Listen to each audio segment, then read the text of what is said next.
On January 16, 2026, I discovered a kind of evil that doesn't hide in the dark. It wears uniforms. It knocks on gates in broad daylight.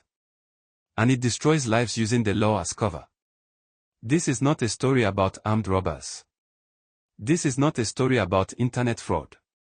This is the story of a young man who bought a car and nearly lost his freedom because of it.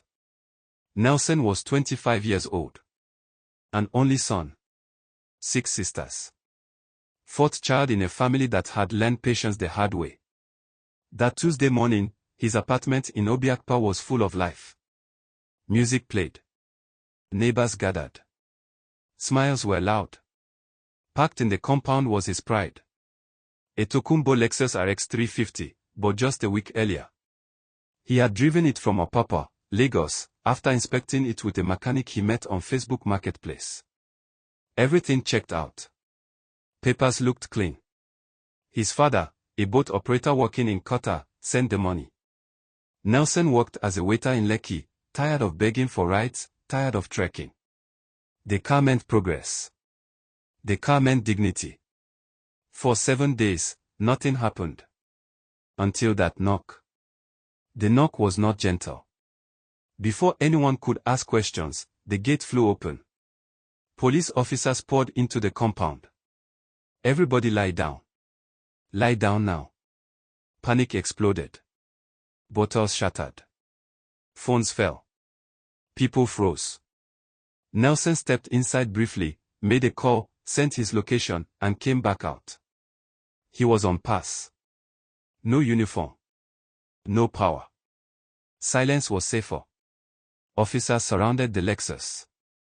One held a tablet, staring at the screen like it was gospel. Then he said it. Oga, no this car be this. Tracker no dey lie. 4 military vans arrived.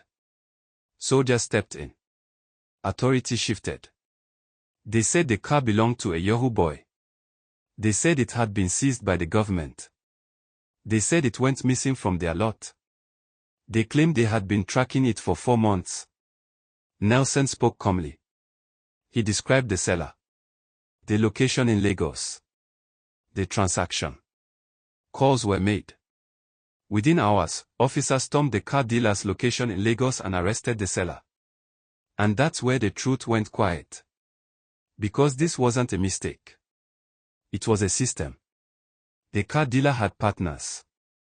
Men in uniform. Here's how it worked. A young man buys a car.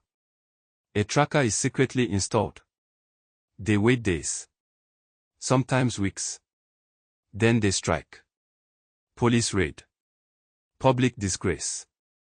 The buyer is tagged a criminal. The car is seized.